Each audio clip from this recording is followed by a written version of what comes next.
Assalamualaikum warahmatullahi wabarakatuh. Selamat datang kembali di kelas Gambar Konstruksi 1. Salam sejahtera dan salam sehat untuk kita semua. Pada pertemuan hari ini, saya akan memberikan materi tentang balok dan kolom. Nah, berikut adalah capaian pembelajaran dari materi balok dan kolom.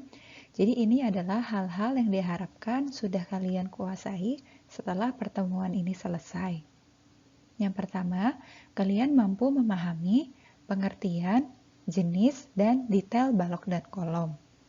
Yang kedua, kalian mampu menggambar detail balok dan kolom. Yang terakhir, kalian mampu membaca gambar detail balok dan kolom. Sekarang, kita akan masuk ke pembahasan tentang balok terlebih dahulu. Balok sederhananya adalah bagian struktural dari sebuah bangunan yang bersifat kaku dan dirancang untuk menanggung dan mentransfer beban menuju elemen-elemen kolom penopang. Jadi kalau kolom itu adalah komponen struktural yang tegak berdiri vertikal, sementara balok bersifat horizontal dan menumpu di atasnya kolom atau di atasnya pondasi. Nah, salah satu jenis balok adalah ring balok. Nah, ring balok ini berfungsi sebagai pengikat kolom-kolom agar apabila terjadi pergerakan, misalnya kalau terjadi gempa begitu ya, maka pergerakan kolom-kolom itu tetap bersatu padu dan bisa mempertahankan bentuk dan posisinya semula. Oke, berikut adalah jenis balok yang harus kita ketahui. Yang pertama adalah balok sederhana, seperti yang kalian bisa lihat pada gambar, di mana balok sederhana ini bertumpu pada kolom di ujung-ujungnya, dengan satu ujung bebas berotasi dan tidak memiliki momen tahan.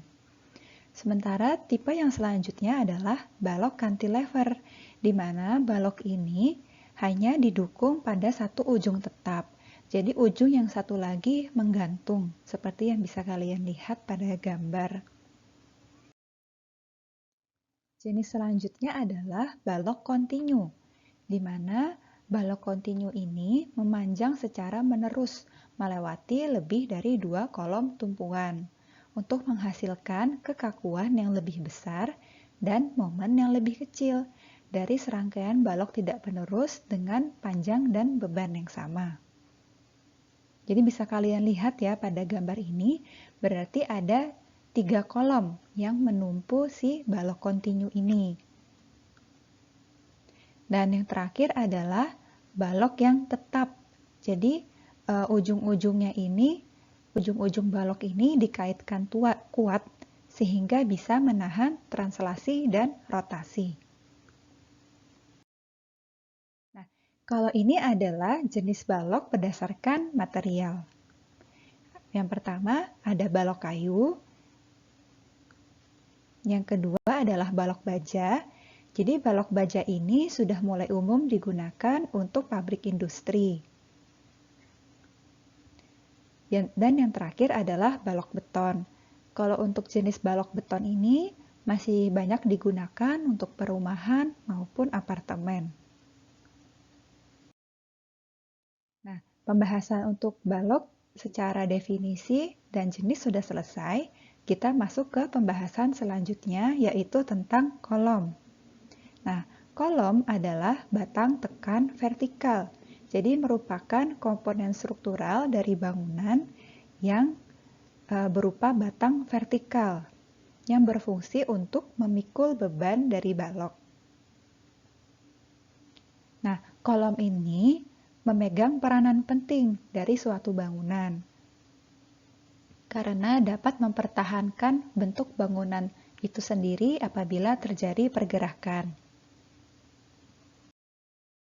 Nah, fungsi kolom utamanya adalah sebagai penerus beban seluruh bangunan ke pondasi.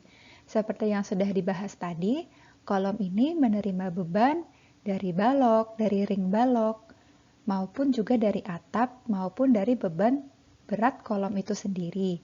Dan kolom ini kan tersambung langsung ke pondasi. Jadi beban yang ditanggung oleh kolom itu diteruskan oleh kolom tersebut langsung ke pondasi. Kolom ini berfungsi sangat penting untuk mencegah bangunan agar tidak roboh. Nah, jenis kolom pada bangunan sederhana seperti pada rumah sederhana satu lantai, ini ada dua. Ada yang namanya kolom utama dan ada yang namanya kolom praktis. Di sini kita bahas terlebih dahulu tentang kolom utama. Nah, kolom utama itu adalah kolom yang fungsi utamanya menyangga beban utama yang berada di atasnya. Nah, untuk rumah tinggal disarankan jarak kolom utama itu adalah 3,5 meter. Agar dimensi balok untuk menopang lantai tidak begitu besar. Nah, dimensi kolom utama untuk bangunan rumah tinggal lantai 2 biasanya dipakai ukuran 20 per 20. Dengan tulangan pokoknya sekian ya, 8 dengan diameter 12 mm, dengan bagel diameter 8 sampai 10 cm.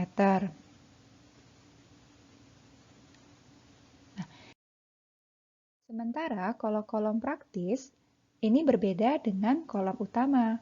Kalau kolom praktis ini berfungsi membantu kolom utama dan juga sebagai pengikat dinding agar dinding stabil. Nah, ukuran kolom praktis ini umumnya lebih kecil dibandingkan kolom utama. Kalau tadi kolom utama ukurannya bisa sampai 20 per 20, maka kolom praktis ini ukurannya bisa 15 per 15. Jadi disesuaikan tergantung dengan perhitungan struktur dari bangunan tersebut.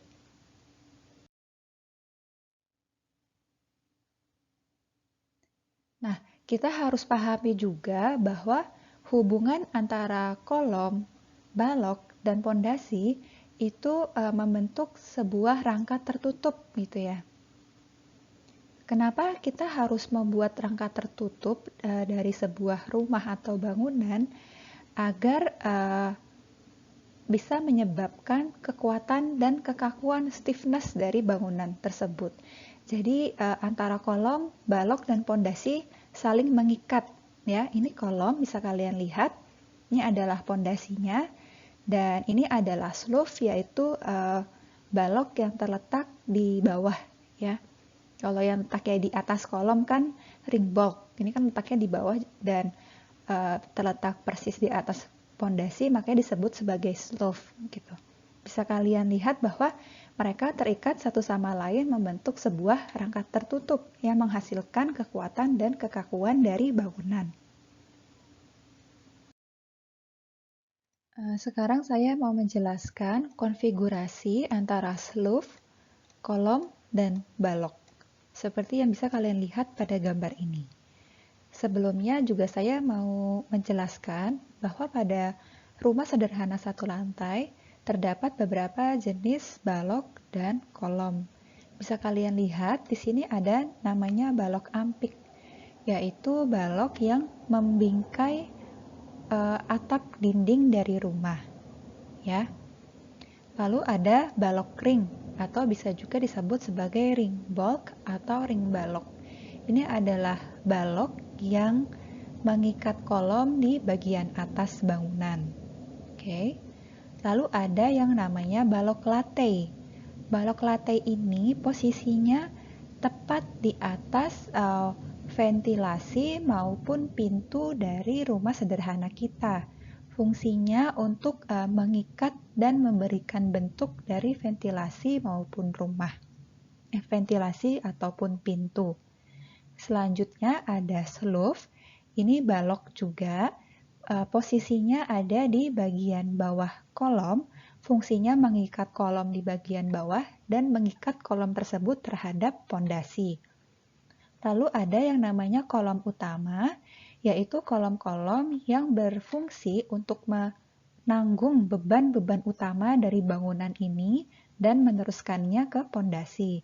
Sementara kolom praktis Walaupun fungsinya juga menanggung beban dari rumah, tapi beban yang ditanggung itu tidak banyak dan lebih berfungsi untuk memberikan kekuatan terhadap dinding gitu ya, agar posisi dinding ini bisa kuat gitu. Oke. Nah, berikut adalah denah sloof dari rumah kita. Bisa dilihat bahwa jenis sloof yang didesain pada rumah ini berukuran sama. Untuk detailnya bisa kita lihat di slide selanjutnya. Makanya di sini hanya diberikan keterangan S1 saja, di mana elevasinya adalah minus 230 dari titik 0. Berarti elevasinya adalah minus 23 cm dari titik 0. Dan berikut adalah denah kolom dari rumah kita. Seperti yang bisa kalian lihat bahwa di sini ada kolom utama dan ada juga kolom praktis gitu ya. Walaupun tulisannya kurang jelas di sini ya karena memang kecil-kecil, tapi saya harap kalian tetap bisa melihatnya dan memperhatikan dengan baik bahwa ada kolom-kolom yang didesain sebagai kolom utama, tapi ada juga kolom-kolom yang didesain sebagai kolom praktis. Dan di sini kita mau membedakan kapan kita mendesain di daerah tersebut, di titik tersebut sebagai kolom utama, dan kapan kita mendesainnya sebagai kolom praktis. Untuk bisa membedakannya, di sini saya sandingkan dengan gambar denah. Nah, di sini bisa dilihat bahwa kolom utama, ya, kolom utama di sini, misalnya saya ambil contoh dua kolom utama ini saja, dia terletak di titik-titik utama dari bangunan yang memang akan menahan beban utama dari bangunan tersebut, begitu.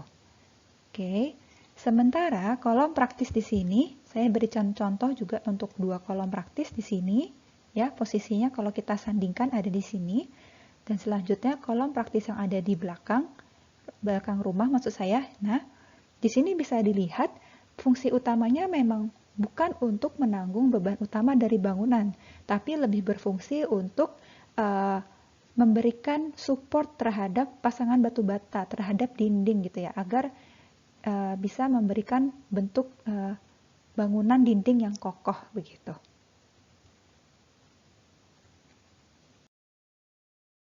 Nah, berikut adalah denah ring balok.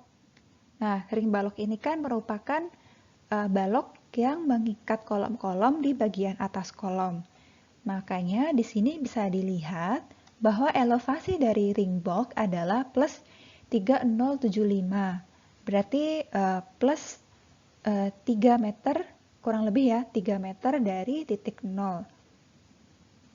Oke, di sini bisa dilihat bahwa ketinggiannya sama persis di semua sisi. Nah, sekarang kita masuk ke detail penulangan balok dan kolom. Cara bacanya di sini kita lihat dulu berbagai jenis balok dan kolom yang ditampilkan pada tabel ini. Yang pertama adalah sloof, lalu ini adalah balok latte, BL ini untuk balok latte, RB ini untuk ring balk, BA ini untuk balok ampik, K1 ini untuk kolom utama, KP ini untuk kolom praktis, ya. Lalu huruf di samping ini menjelaskan dimensi dari masing-masing balok dan kolomnya. Oke.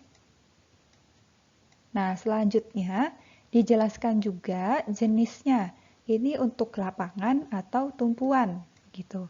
Untuk penjelasan lebih jauh mengenai lapangan atau tumpuan, itu akan dijelaskan di materi selanjutnya di mata kuliah lanjutan.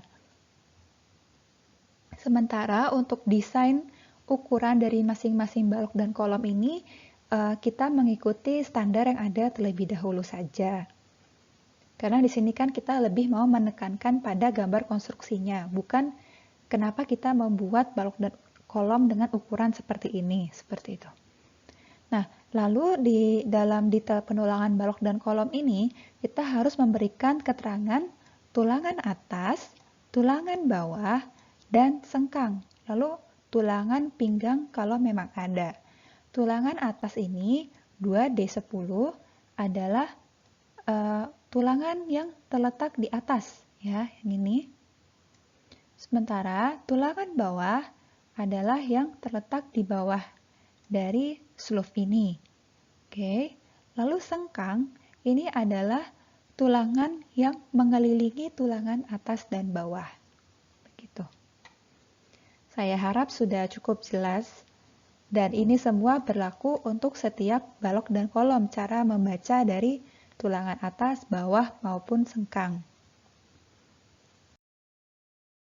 Nah, di sini saya juga mau menjelaskan mengenai detail sambungan antara kolom dengan ring balok dan detail sambungan kolom dengan balok ampik, di mana dalam pendesain dari detail sambungan ini sudah sesuai dengan standar dan peraturan yang dikeluarkan oleh Kementerian PUPR. Ya. Bisa dilihat bahwa tulangan dari kolom ini ada yang masuk ke dalam ring baloknya. Begitu pula dengan tulangan dari ring balok ini ada yang masuk ke dalam kolom gitu, sehingga menimbulkan rangka tertutup gitu ya. Kolom dan ring balok ini saling terikat satu sama lain. Begitu pula dengan sambungan kolom dan balok ampik di bawah ini. Nah, berikut adalah pendetaran lebih jauh mengenai sambungan balok dan kolom. Silahkan dipelajari sendiri, karena sebenarnya kita juga tidak akan masuk lebih dalam mempelajari lebih jauh ya di materi gambar konstruksi 1 ini, tapi lebih baik juga kalau kalian pelajari sendiri ya lebih jauh secara otodidak, karena akan menyupport kalian untuk mata kuliah lanjutan. Nah, berikut juga ada hal-hal yang harus diperhatikan dalam mendesain balok dan kolom. Tentunya juga harus kita perhatikan saat menggambar balok dan kolom gitu. Terutama seperti diameter, cara pembengkokan, dan detail sambungan. Bahwa kita nggak bisa nih ya, seperti pada gambar di sini, kita nggak bisa sembarangan membengkokkan tulangan. Ada peraturannya juga. Dan cara kita melakukan sambungan sudut maupun sambungan tengah antara balok dengan kolom itu tidak bisa sembarangan. Ada aturannya juga. Oke, sekian. Sampai di sini untuk materi balok dan kolom. Sampai berjumpa lagi di materi selanjutnya tentang pasangan batu bata. Wassalamualaikum warahmatullahi wabarakatuh.